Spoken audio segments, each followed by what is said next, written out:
6월 18일 금요일 아침입니다. 오늘 본문은 잠언 25장 15절부터 28절 말씀입니다. 오늘도 저는 제 삶의 두 부분을 적용을 했습니다. 제가 적용한 말씀을 여러분들과 함께 나누겠습니다. 앞에서 적용한 것은 좀 적당하게 알맞게 살아야 되겠다 하는 겁니다. 16절 한번 보시겠습니다. 16절을 보면 꿀을 발견하더라도 적당히 먹어라. 과식하면 토할지도 모른다 그랬습니다. 지난번에 제가 한번 꿀 먹은 얘기 한번 했죠. 강원도에서 산소에 성묘하러 갔다가 토종꿀 뜨는 날인데 그 애벌레가 둥둥 뜨는 토종꿀 양재기에 잔뜩 꿀 퍼놓은 거 그냥 꿀맛에 취해서 그냥 한 바가지 퍼서 먹었거든요. 적당히 먹은 게 아니에요. 알맞게 먹은 게 아니에요. 그냥 꿀맛에 취해서 많이 먹어버렸어. 그런데 그게 지나쳤으면 죽을 수도 있대요. 그게 너무 심하면. 그런데 저는 그걸 먹고 한 6시간, 7시간을 그냥 땀을 뻘뻘 흘리면서 자고 일어났는데 그게 약이 돼가지고 저는 추위를 모르는 건강을 얻었는데 적당해야 되는 거예요. 알맞아야 되는 거예요. 알맞아야.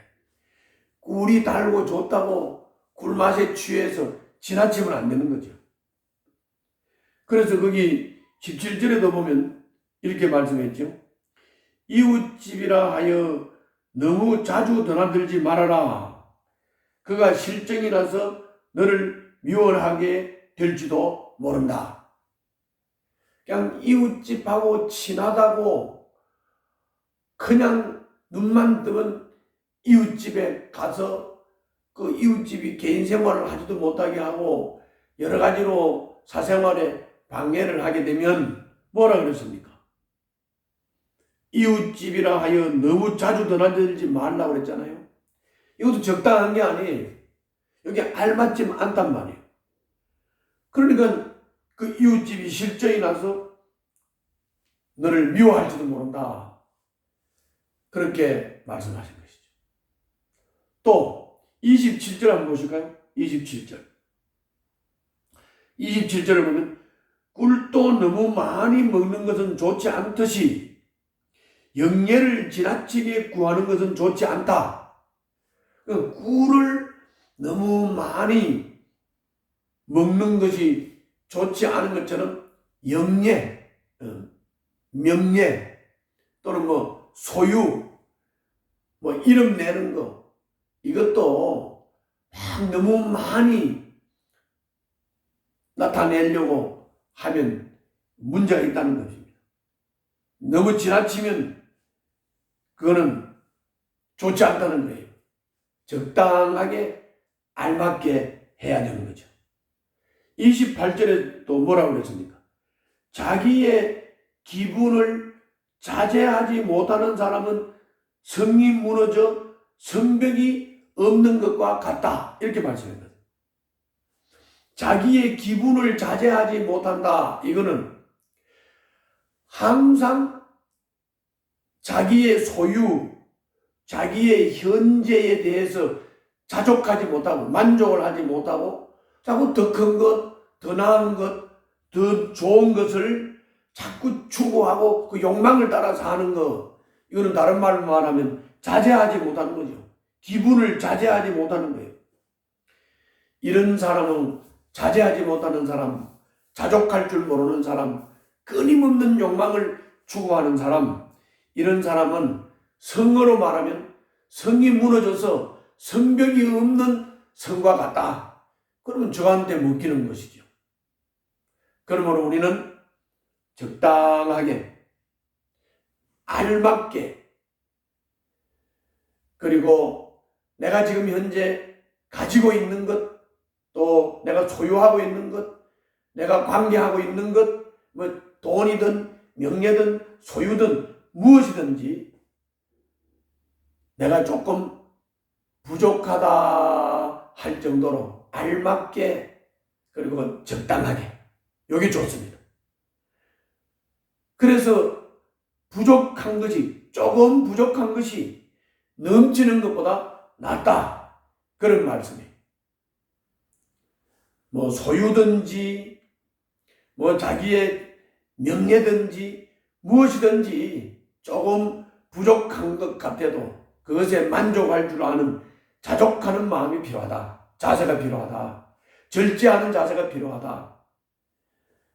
자꾸 끝없는 욕심을 내면서 욕망을 따라 살면 안 되겠다 하는 것이 우리가 자제하지 못하고 끝없이 욕망을 따라 계속 만족하지 못하고 꿀맛에 취해서 더 먹고 적당하게 알맞게 하지 못하면 무슨 문제가 생기느냐.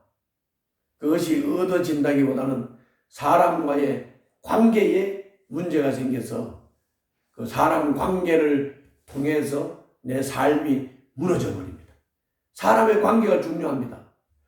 뭐를 더 얻는 것보다 꿀을 더 먹는 것보다 욕망을 채우는 것보다 더 큰 명예를 얻는 것보다 조금 부족한 것 같아도 넘치는 것보다 낫다고 하는 것을 꼭 기억하시면서 사람 관계에 더 초점을 맞춰야 되겠습니다.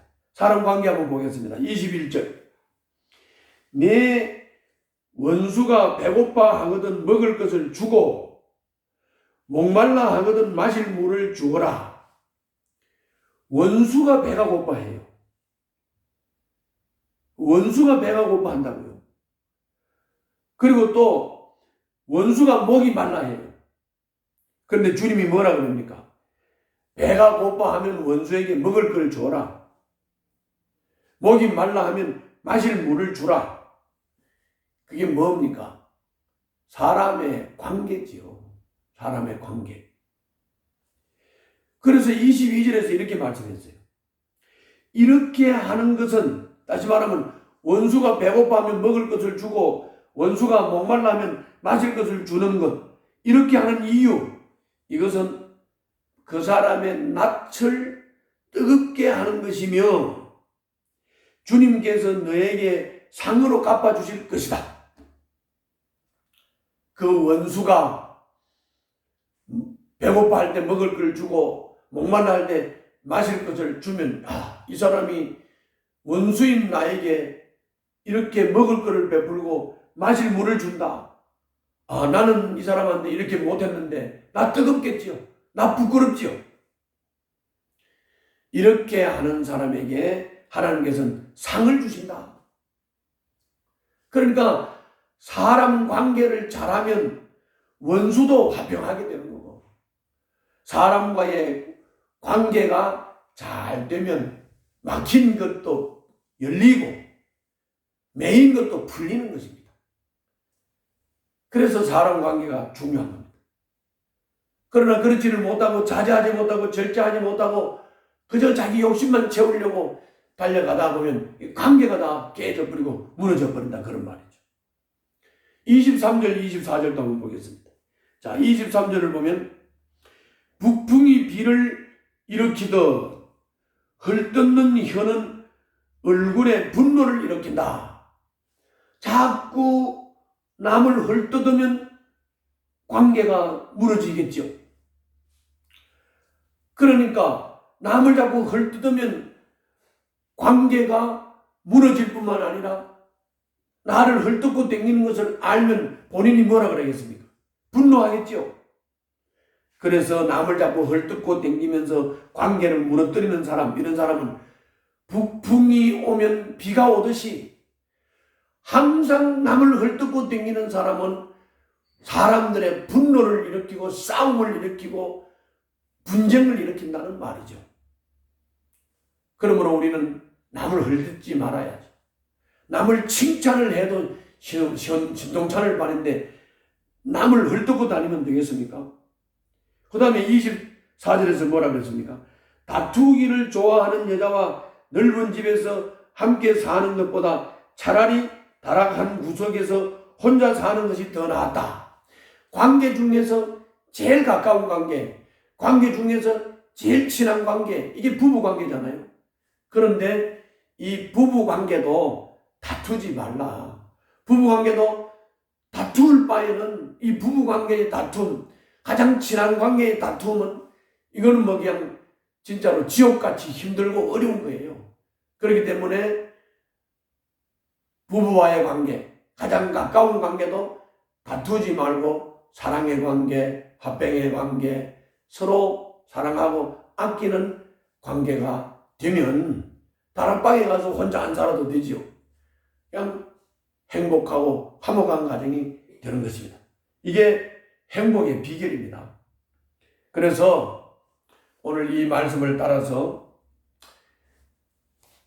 지나치지 말고 적당하게 알맞게 자족하며 만족하며 살 줄 알고 도리어 사람과의 관계를 잘해서 그 관계 속에서 기쁨을 누리고 복을 누리는 저와 여러분들이 되기를 바랍니다. 기도하겠습니다. 살아계신 주님, 자기가 소유하고 현재 처해 있는 것에 대하여 만족하고 자족하고 오히려 관계를 더 소중히 여기며 공공에 빠져 있는 사람의 필요를 민감하게 채워주는 원수의 먹을 것을 베풀고 원수의 마실 물을 베푸는 이런 필요를 채우는 민감한 자세로 살아갈 수 있도록 축복해 주시옵소서. 예수님 이름으로 기도하옵나이다. 아멘.